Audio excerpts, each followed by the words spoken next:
once again, another great guest on Johnny D Talks to the Stars. This time around, gentleman's name, Hank Garrett. Hank, how are you doing today? I'm hanging in, John. Well, let me just tell you, Hank, folks, Hank from a star from many movies and TV shows, Car 54, Where Are You?, to 3 Days of the Condor, many other movies and shows. So, Hank, how did you get into this business? Whoa, that's a good question. Uh, I was a pro wrestler. I Uh-huh. wrestled as Hank Daniels, the Minnesota farm boy. And as a wrestler, I was asked to do a brief appearance on some show, which I did.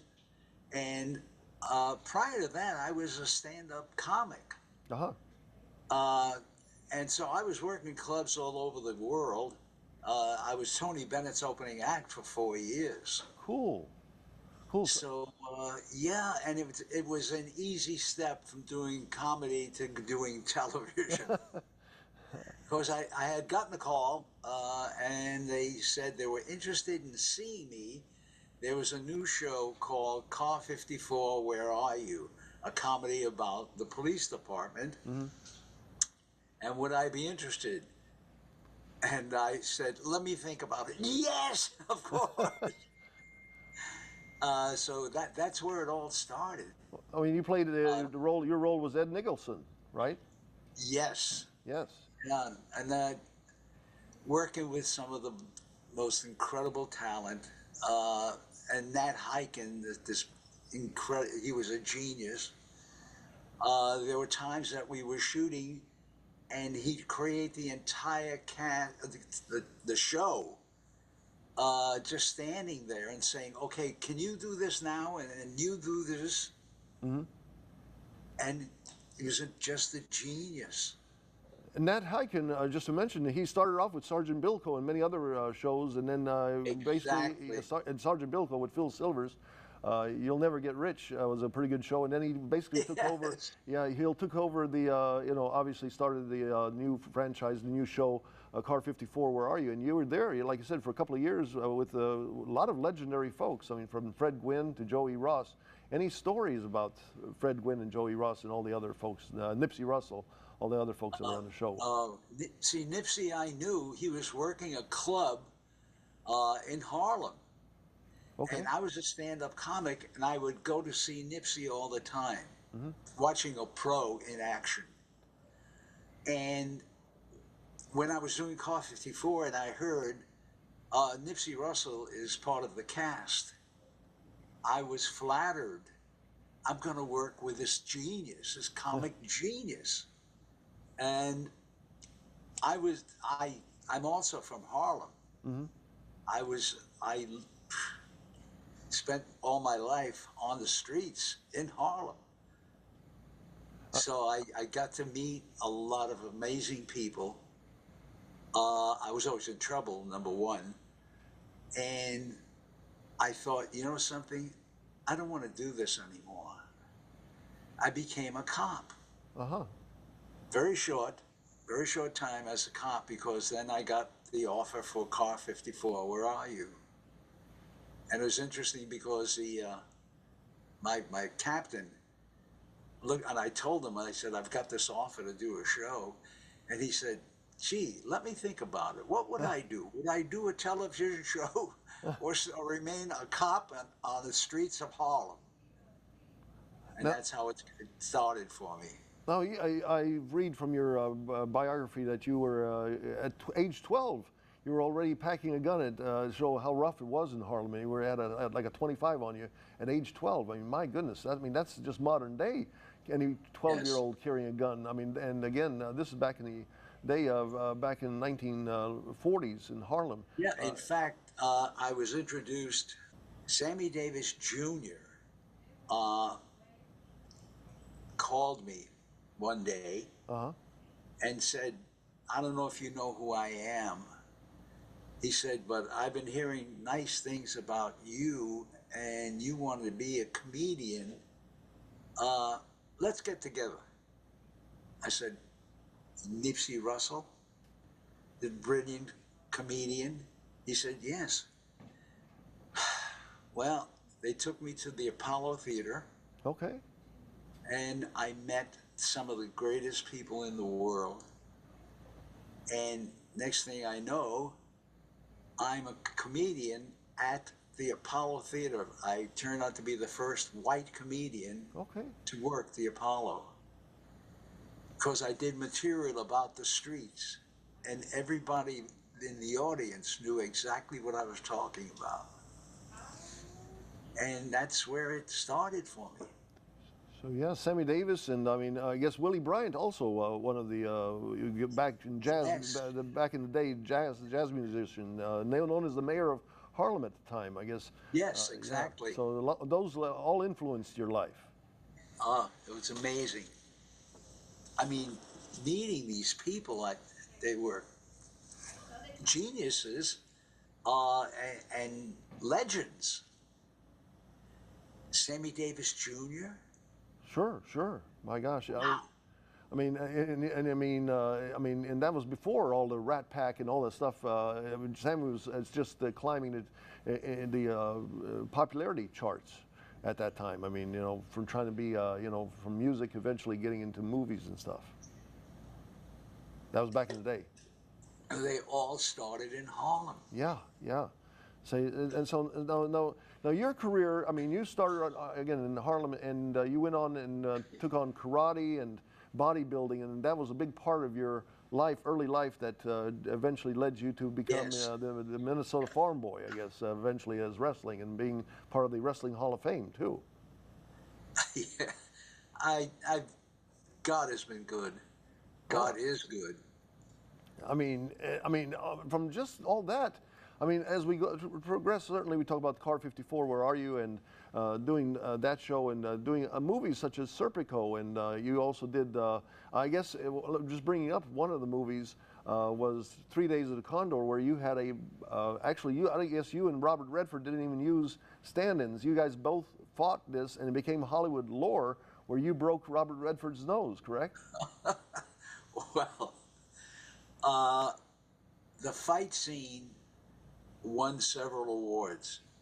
Uh, in fact, in the movie 3 Days of the Condor, they show the film, and the fight scene was outstanding. I've gotten a number of calls, and they said they'd never seen anything like it. Redford was sensational. He kept saying to me, "Do whatever you want to do." And I said, "Bob, I don't want to take a chance on hurting you." Huh. He said, "Then it'll be my fault not to get the heck out of the way."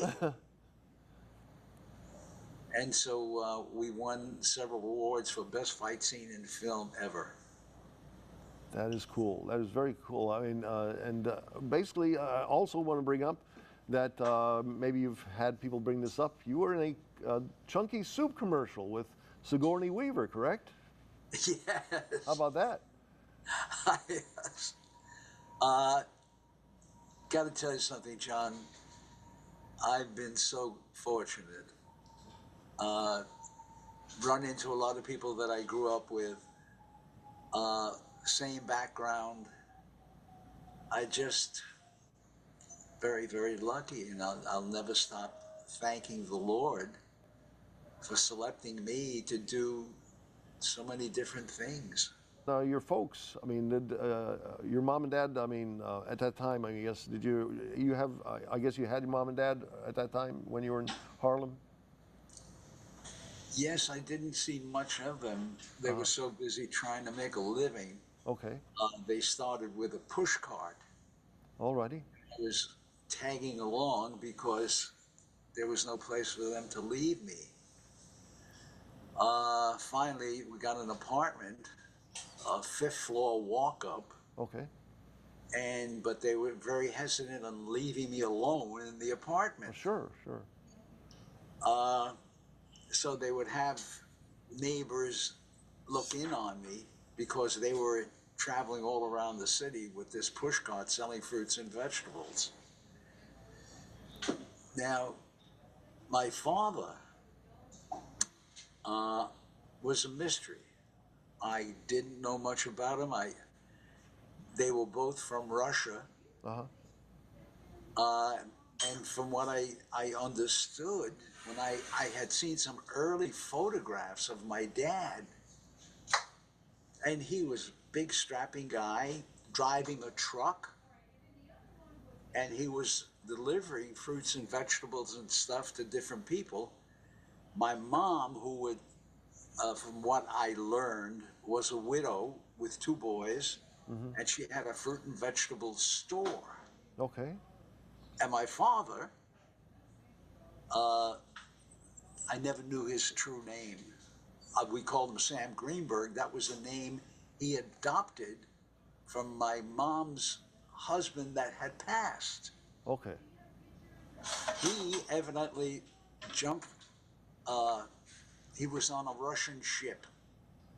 Uh-huh. It hit New York. He decided he's not going back. So he took off. Oh, my.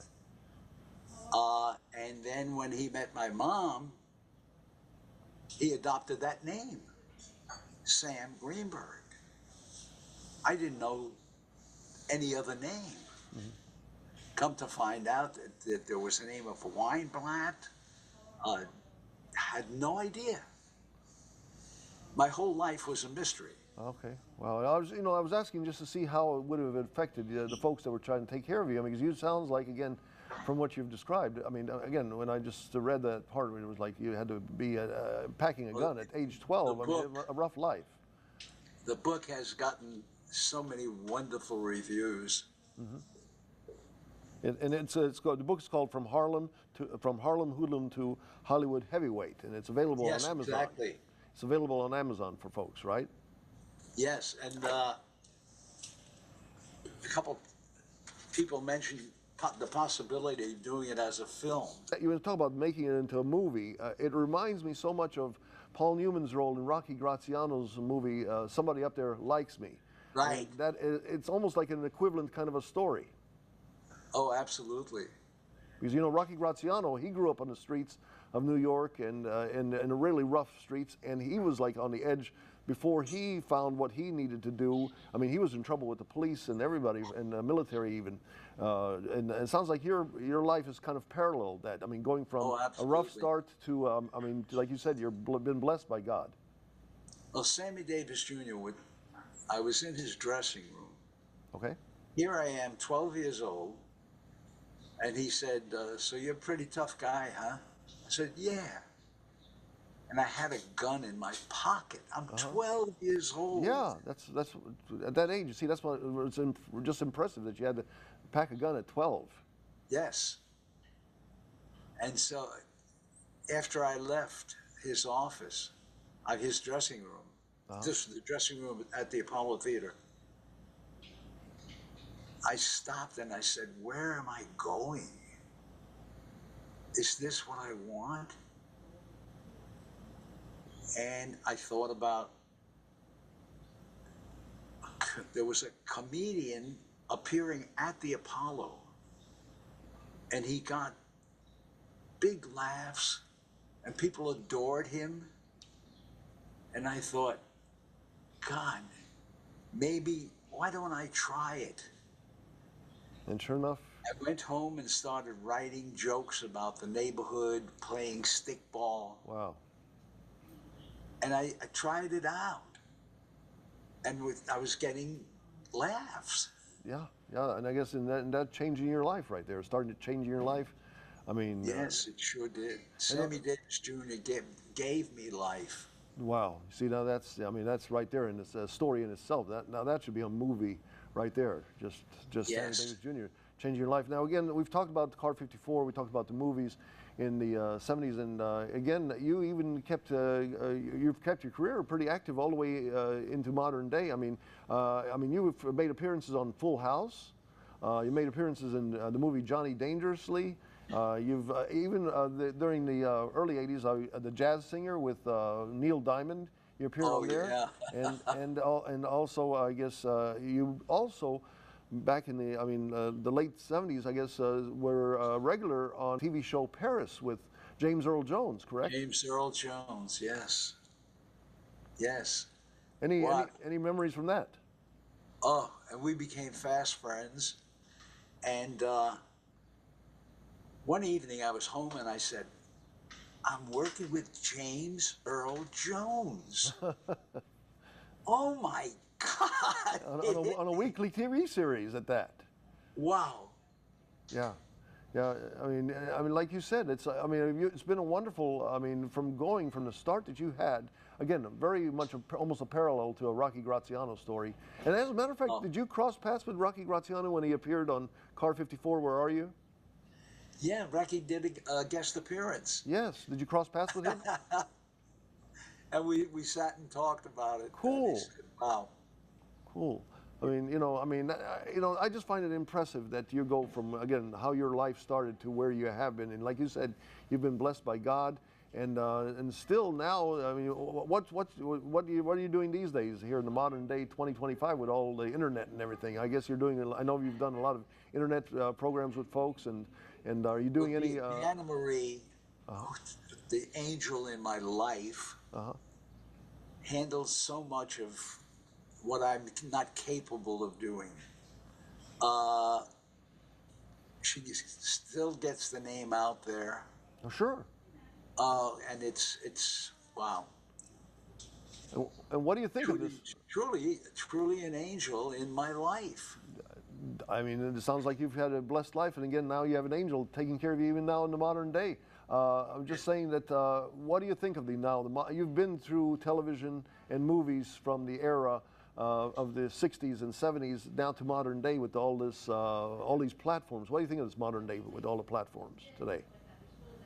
I miss the stories. Uh-huh. I watch a lot of television and some of the shows. They just don't have it. They don't have the warmth and charm that the shows that we did then had. Yeah, times certainly have changed, right? Yes. Well, again, it's been a pleasure to have you on the show here. Again, to tell you all about the book. Once again, it's called From Harlem Hoodlum to Hollywood Heavyweight. That's available on Amazon. And Hank, I mean, it sounds like you have a life. Again, I hope that they do make a movie from your life. I mean, that would be, again, a modern day. The Rocky Graziano, played by Paul Newman, came out in 1956. I mean, we need to have something modern day for your life that comes out here in modern day 2025. But what advice would you give to the kids today? Say, in this modern day, I mean, I know they're still trying to maybe find out what their road is in life. Like Sammy Davis helped you. Can you help some of the kids?